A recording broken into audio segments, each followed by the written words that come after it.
diz assim: quem vencer herdará todas as coisas. Eu serei seu Deus e ele será o meu filho. Amém? Poder se assentar, irmãos. Louvado e engrandecido é o nome do nosso Deus, que vive e reina para todo sempre. Sou grato a Deus, irmãos, porque a misericórdia dele não tem fim. Ela é eterna, ela é infinita e alcança, ainda que não mereçamos, né? A gente não merece a misericórdia, mas a misericórdia nos alcança, a misericórdia, a graça dele. Deus tem falado ao meu coração, irmãos, nesse capítulo. É importante, óbvio, falar um pouco sobre o contexto deste capítulo. Nós estamos falando de Apocalipse, o livro da revelação. Todas as coisas que aqui foram escritas são de forma escatológica, ou seja, elas apontam para coisas que vão acontecer, que brevemente irão acontecer. Aqui no capítulo 21, irmãos, nós já estamos caminhando para o final da profecia escrita na Bíblia. Tudo aqui já foi consumado, né? O livro com 7 selos já foi aberto. O ano milenar, né? O período milenar do reino de Cristo já ocorreu. Aqui já ocorreu o julgamento do trono branco. Todas as trombetas já foram tocadas aqui. E aqui nós estamos caminhando para o final da revelação das coisas que iriam acontecer. E aqui no versículo 7, irmãos, nós vemos, através da revelação que Deus deu a João, na ilha de Patmos, que Deus faz promessas. O nosso Deus é um Deus de promessas. O nosso Deus é um Deus de esperança. E ele faz promessas ao seu povo. Ele vai dizer: quem vencer herdará todas as coisas. Eu quero te dizer, irmãos, nesta noite, que nós cristãos temos uma esperança. Deus deu a nós uma esperança. Essa esperança, irmãos, ela é uma esperança que vai além desta vida, além desta vida que temos aqui, além do que nós vemos, ouvimos, pensamos. Essa esperança, ela não é terrena. Essa esperança é celestial. Está além do que nós conhecemos hoje. E essa esperança, diz a Bíblia, irmãos, que é uma esperança incorruptível. 1 Pedro vai falar. Ela é incontaminada e não se pode murchar. Ela é aguardada nos céus para nós. Nós temos, irmãos, uma esperança, então, que não é desta terra. O que esperamos não está nesta terra, não vem das coisas que vemos, que ouvimos aqui, mas ela transcende esta existência. É uma esperança que ela não pode ser contaminada. Uma esperança que ela não pode ser frustrada. Uma esperança sólida, real. E a Bíblia, irmãos, ela vai nos avisando que o que nos espera é muito maior do que nós imaginamos. O que te espera e me espera, irmãos, é muito maior do que sequer pensamos. Paulo ele vai dizer, olha, as aflições deste tempo presente não se comparam com a glória que há de vir. Paulo está falando para a igreja: olha, a tristeza, a angústia que você está sentindo aqui não se compara com o que está guardado nos céus para vocês. Paulo também ele vai dizer que aquilo que o olho não viu, o que o ouvido não ouviu e o que não subiu ao coração do homem é o que Deus tem guardado para aqueles que o amam. Eu quero começar esta palavra, irmãos, dizendo que nós temos uma esperança maravilhosa. Louvado e engrandecido é o nome do nosso Deus. O cristão, irmãos, é um povo que tem uma esperança. E essa esperança, ela não vem daqui. Ela não está palpada nas coisas materiais. Ela é superior a tudo isso. Existe um tesouro maravilhoso aguardando o cristão. Existe algo maravilhoso aguardando aqueles que amam a Jesus. E a nossa esperança não é em vão. Ela é sólida. Ela é real. Ela não é fruto da nossa imaginação. Ela foi prometida por alguém que não pode mentir. A palavra do nosso Deus é fiel e ela é verdadeira. E nós podemos esperar, porque o Senhor cumprirá a sua promessa. Primeiro eu quero dizer, irmãos, que nós estamos aguardando algo maravilhoso. Nós estamos esperando algo, irmãos, que sinceramente não temos palavras para descrever, mas ansiamos, queremos, desejamos. Alguns até sentem saudade. Como sentir saudade, irmãos? É porque nós não somos daqui. Nós não pertencemos a este plano terreno. Nós pertencemos a Deus. Nós não somos daqui. Aqui não é o nosso lugar. O nosso lugar é no céu. Então existe uma esperança incontaminada, incorruptível. Uma esperança que não pode ser frustrada. Tá bom, Felipe? Uma esperança que de maneira alguma pode ser derrotada. É uma esperança sólida, verdadeira, existe, não é um conto. Mas Deus, irmãos, coloca uma condição para alcançarmos esta esperança. E apesar da salvação ser pela graça, por meio da fé, nós temos uma condição para alcançar tudo aquilo que nos é prometido. E aqui, João, Deus ele vai falar e revelar através da vida de João, quem é que vai herdar todas estas coisas. E a Bíblia vai dizer que o que vai herdar todas estas coisas é quem vencer. Quem vencer herdará todas as coisas. Vencer, irmãos, é importante a gente entender o que é vencer. Vencer é chegar primeiro. Vencer é ser melhor que outra pessoa.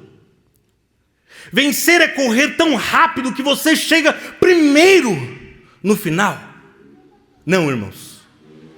Não é assim que Deus nos ensina com vencer.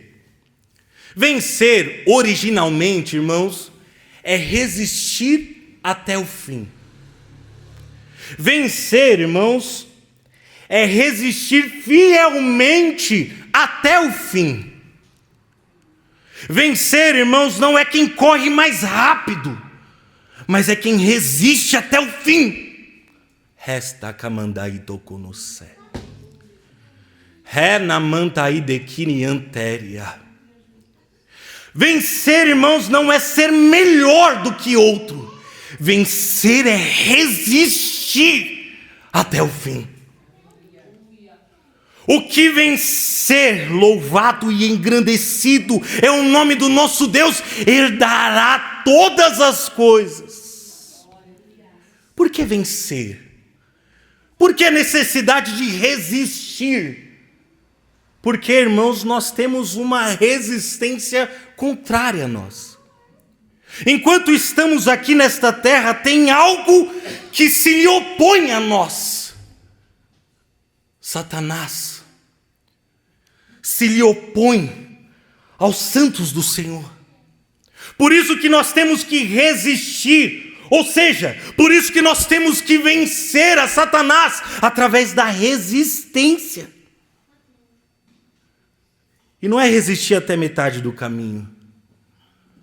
Não é resistir um pouco, mas é resistir até o fim. Irmão, eu quero te dizer que a nossa vitória não está no começo, não está no meio, mas ela está no final da nossa trajetória. Louvado e engrandecido é o nome do nosso Deus. O nosso Deus tem uma herança incorruptível para nós, mas temos que vencer. Claramente, irmãos, aqui João ele está mencionando sobre um contexto direto, que é quando João vê a nova cidade de Deus, a nova Jerusalém descer do céu. Ele desce como uma noiva ataviada, ou seja, uma cidade pura, imaculada, e ela desce. Então João começa a ver que, na verdade, agora, esse é o novo tabernáculo com Deus, entre Deus e os homens. Ou seja, agora o homem será 100% totalmente de Deus e Deus será totalmente do homem. E ele começa a revelar isso. Diretamente, este é o contexto. Mas também, irmãos, o a quem vencer, ele está ligado, irmãos, às cartas que foram enviadas às igrejas da Ásia. As 7 igrejas. Em alguns momentos de Apocalipse, vai ter uma repetição da palavra aqui vencer. Quem vencer? Quem vencer? Quem vencer? Não vai ser quem parar no meio do caminho, não vai ser quem começou bem, quem no meio da sua trajetória estava muito bem, mas aquele que vencer até o fim, aquele que chegar até o fim. Então nós temos promessas para quem vencer. Para a igreja de Éfeso, irmãos, Deus ele vai falar assim: ao que vencer, dar-lhe-ei de comer da árvore da vida, que está no meio do paraíso. Ou seja, Deus dará a vida eterna. Para a igreja de Esmirna, ele vai dizer: olha, a quem vencer, dar-lhe-ei a coroa da vida, e não passará pela segunda morte. Ele vai continuar dizendo: olha, a quem vencer, eu darei do maná escondido, darei uma pedra branca, e nessa pedra branca um novo nome, ou seja, uma nova identidade com Deus. Ele vai continuar dizendo à igreja de Tiatira: quem vencer, dar-lhe-ei poder sobre as nações e a estrela da manhã. Ou seja, Deus estava falando: ó, a quem vencer, eu vou dar autoridade sobre as nações e eu vou dar o próprio Jesus. A quem vencer, lhe darei vestes brancas como a lã, e de maneira nenhuma riscarei o seu nome do livro da vida. A quem vencer, irmãos, farei coluna do templo do meu Deus, e escreverei sobre ele o nome do meu Deus. A Laodiceia, Deus disse: ao que vencer, lhe concederei que se assente comigo no meu trono. Ao que vencer. Irmãos, nós somos um povo que tem uma esperança viva. Uma esperança que não é frustrada. Uma esperança que não vem desta terra. Uma esperança celestial. Louvado e engrandecido é o nome do nosso Deus. Mas para alcançarmos esta esperança, temos que resistir até o fim. Por isso que João, Deus, através de João, vai dizer: olha, existe uma esperança, e no contexto imediato, ele vai dizer assim, versículo 3, eu vi uma grande voz do céu que dizia, eis aqui o tabernáculo de Deus com os homens, pois com eles habitará, eles serão o seu povo, e o mesmo Deus estará com eles, e será o seu Deus. Aqui está o ápice da promessa, acima de todas as promessas, e que o que é? É a presença de Deus eterna conosco. Chegará um dia, irmãos, da nossa existência, que a nova Jerusalém descerá do céu, ataviada. Esta será uma nova habitação.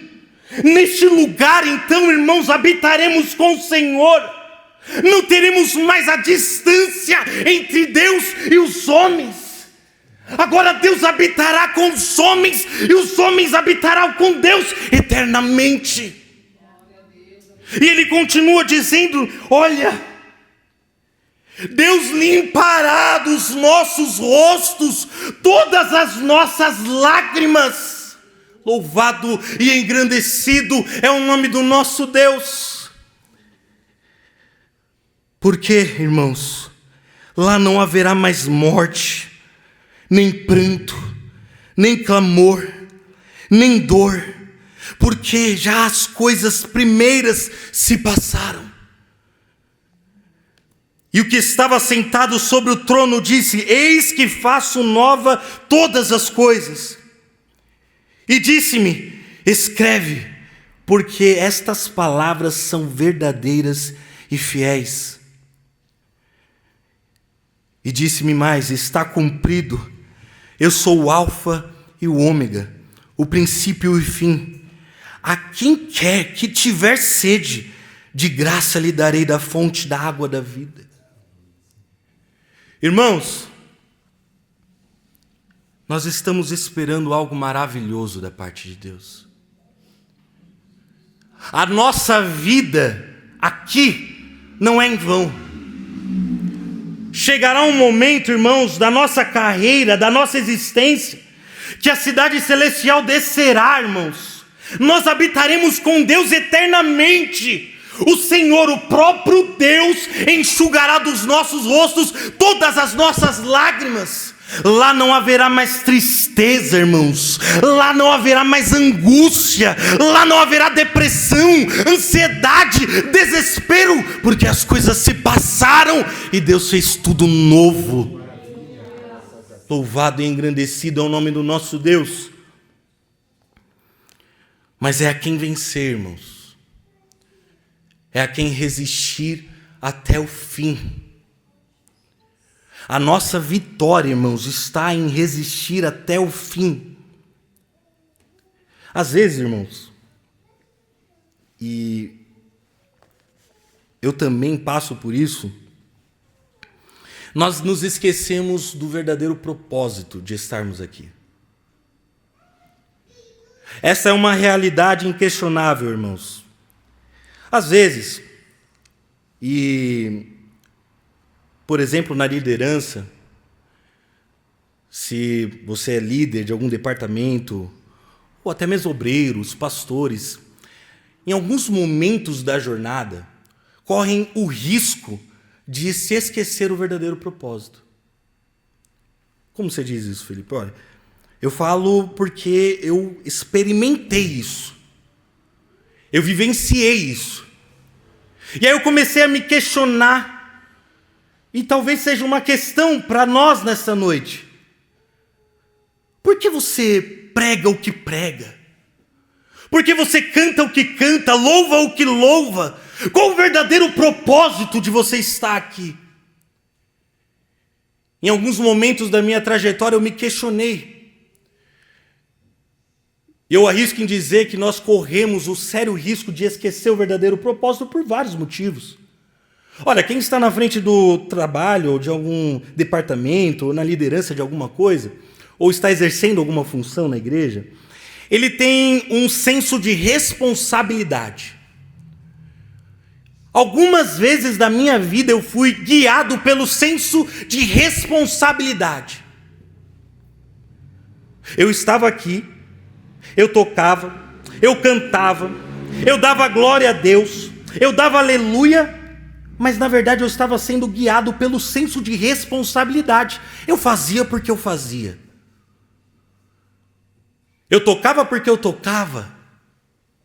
Cantava porque cantava, pregava porque pregava.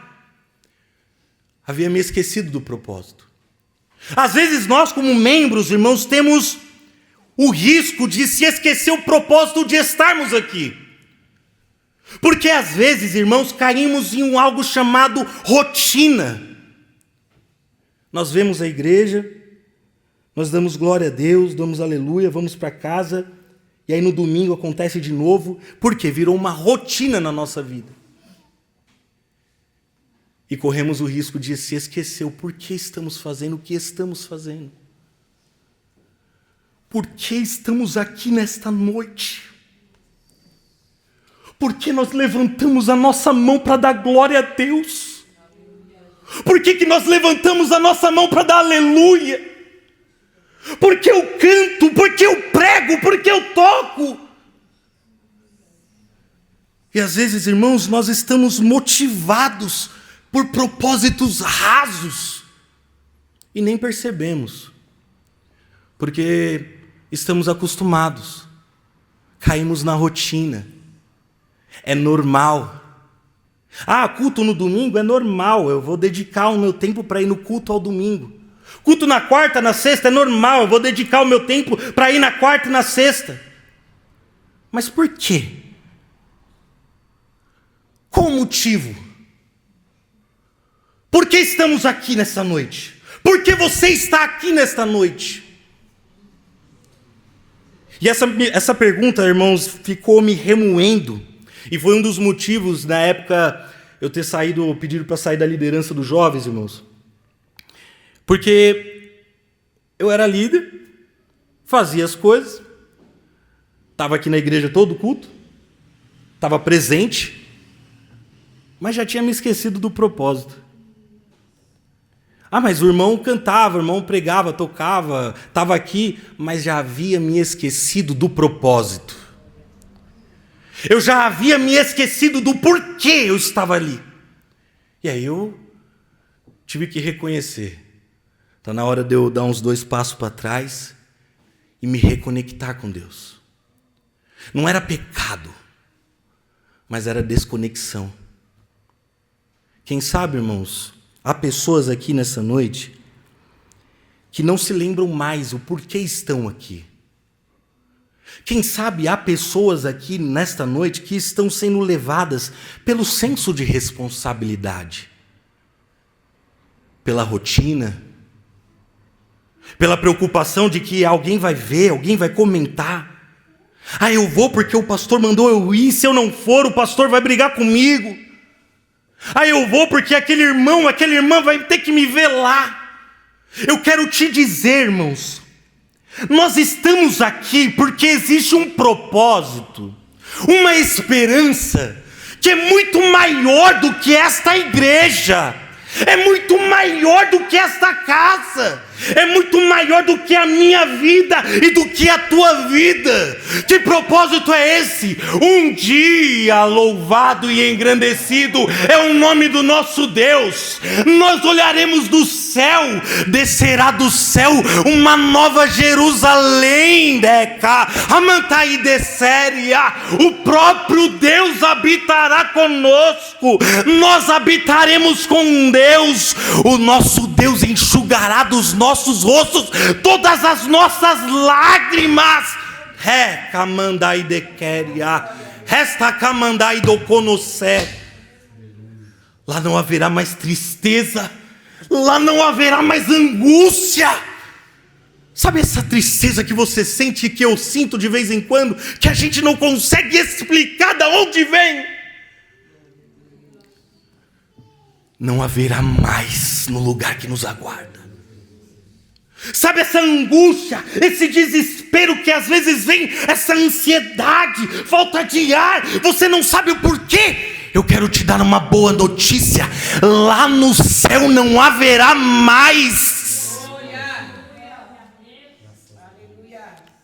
Se lembre do propósito. Se lembre por que você é crente. Por que você está nessa igreja? Por que você levanta a sua mão para dar glória a Deus? Por que você canta? Por que você prega? Por que você toca? Nós fazemos tudo isso porque nós temos uma viva esperança que não pode falhar. A nossa esperança de um dia vê-lo como Ele é. Um dia, irmãos, toda essa tristeza, essa escama que nós temos aqui, irmãos, que é uma escama, é uma máscara que às vezes usamos.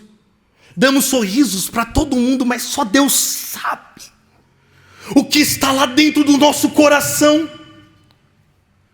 Às vezes nós falamos, vai tudo bem, está tudo certo, para o irmão, para a irmã, mas só Deus sabe o que é que está passando lá no nosso íntimo. Eu quero te lembrar nesta noite aquilo que nos dá esperança, que é a vinda do nosso Rei. Logo, logo, irmãos, mais um poucochinho de tempo, e o que há de vir virá, irmãos, e não tardará. A promessa, ela é fiel e verdadeira. Eu estava lendo, irmãos, Peregrino, ô livro bom, hein? O livro bom. E o Peregrino, irmãos, ele narra a história da trajetória cristã de um personagem chamado Cristão. E esse personagem, irmãos, resumidamente, ele inicia a sua caminhada e no meio da sua caminhada, no início da sua caminhada, ele se encontra com um personagem chamado Volúvel, né? E ele tem um diálogo com aquele Volúvel. E nesse diálogo, irmãos, Volúvel ele vai perguntar para o Cristão assim, olha, tá bom, nós estamos caminhando para a cidade celestial, lá você disse que haverá coisas maravilhosas, mas nós realmente podemos confiar em tudo que está escrito neste livro? Aí o Cristão vai responder para Volúvel, olha, nós podemos confiar sim, porque aquele que escreveu este livro não pode mentir. Muito bem, Cristão. E o que nós encontraremos lá? E aí o Cristão ele vai responder para o Volúvel, olha, Volúvel, lá nós participaremos da vida eterna. Viveremos para sempre em um reino sem fim. O Volúvel fala, que maravilha! E o que mais?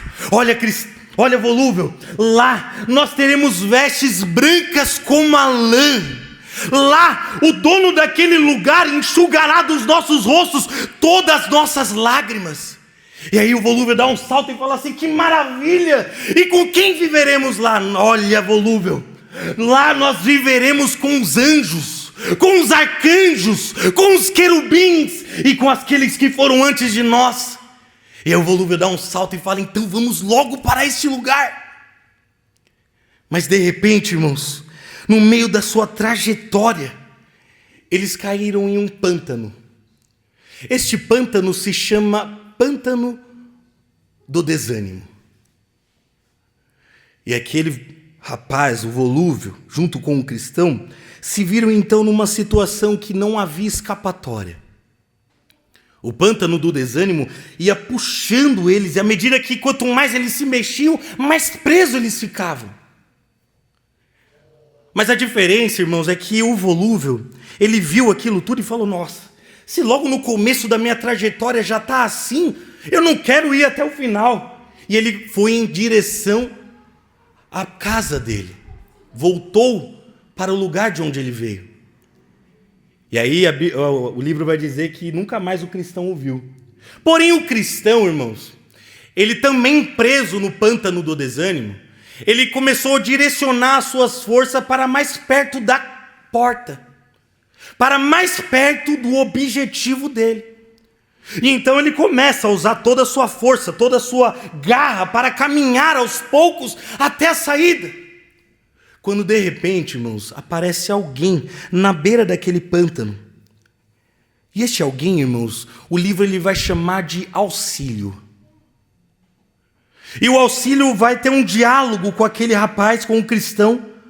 O Cristão vai ter um diálogo com o Auxílio. De repente o Auxílio vai lá e tira o Cristão daquele pântano do desânimo. Eu quero te dizer, irmãos, nesta noite, eu não sei se você, no meio da sua trajetória, caiu no pântano do desânimo.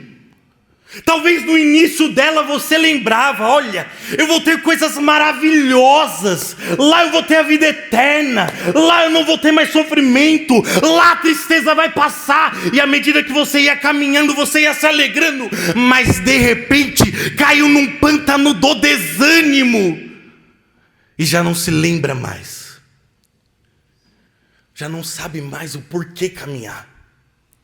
Alguns olham para trás e retrocedem, voltam para casa. Mas olha você aí insistindo. Olha você aí resistindo. Eu quero te dar uma boa notícia nesta noite. Assim como o auxílio chegou na vida daquele cristão, o auxílio chegou nesta noite. Louvado e engrandecido é o nome do nosso Deus. Quem sabe você caiu no pântano do desânimo, não sente mais alegria de caminhar, de andar com Deus. Vem na igreja porque vem, porque falaram que tinha que vir. Fala da glória a Deus porque dá glória a Deus, porque falaram que tinha que dar glória a Deus. Mas nesta noite o Senhor quer fazer viver a esperança que um dia estava no teu coração. A esperança da vida eterna, irmãos. Tem algo nos esperando, algo nos aguardando, e a esperança ela é viva. Com a permissão do pastor, nos coloquemos de pé. Há esperança, irmãos, para vidas aqui nessa noite. Esperança, irmãos, de reencontrar o verdadeiro propósito.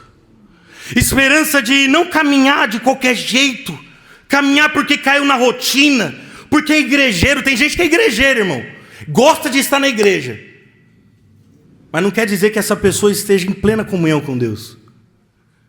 Tem gente que gosta de vir à igreja, de participar do culto, mas não quer dizer que essa pessoa esteja conectada com o verdadeiro propósito.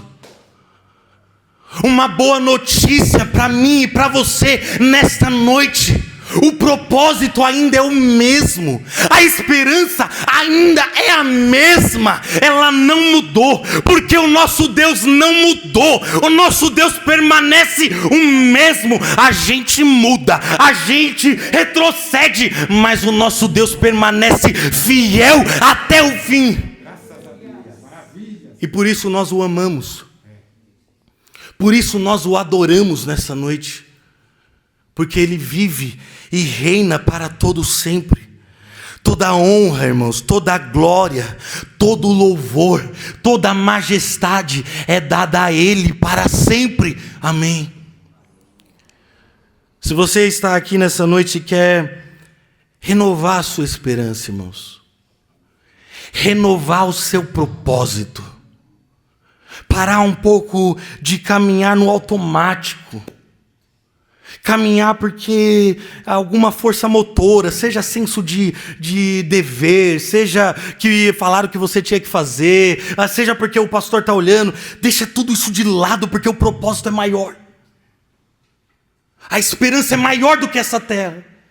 E eu quero te convidar, nós vamos fazer uma oração aqui nessa noite, para Deus renovar a nossa esperança neste lugar, para Deus renovar a nossa visão dos céus. Jonathan Edwards vai falar: crava nos meus olhos a vista da eternidade. Crava a eternidade nos meus olhos para que eu não esqueça mais. Deus tem muito mais para dar, irmãos, muito mais para oferecer a mim e a você. Mas será que nós estamos conectados? Será que nós queremos isso? Será que está bom do jeito que está? Será que devemos continuar do jeito que está? Ou devemos então abrir mão? Quem sabe abrir mão de alguma coisa, irmãos? Quem sabe abrir mão de algum trabalho que está te ofuscando? Você sabia que às vezes o trabalho ofusca? Fica tão preocupado com o trabalho, com a missão, que se esquece do dono da missão. Mas nessa noite eu creio, irmãos, que Deus falou aos nossos corações.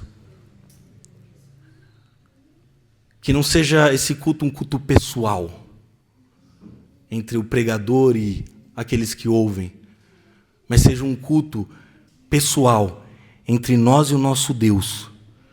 Que o nosso Deus tenha espaço para trabalhar no nosso coração, irmãos, para que possamos abrir mão de tudo aquilo que nos atrapalha. Vamos orar. Vamos orar.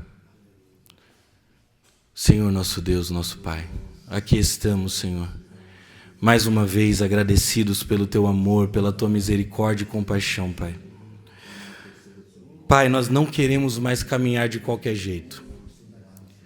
Senhor, em nome de Jesus, renova o propósito, Pai. Renova a nossa esperança nesta noite, Senhor.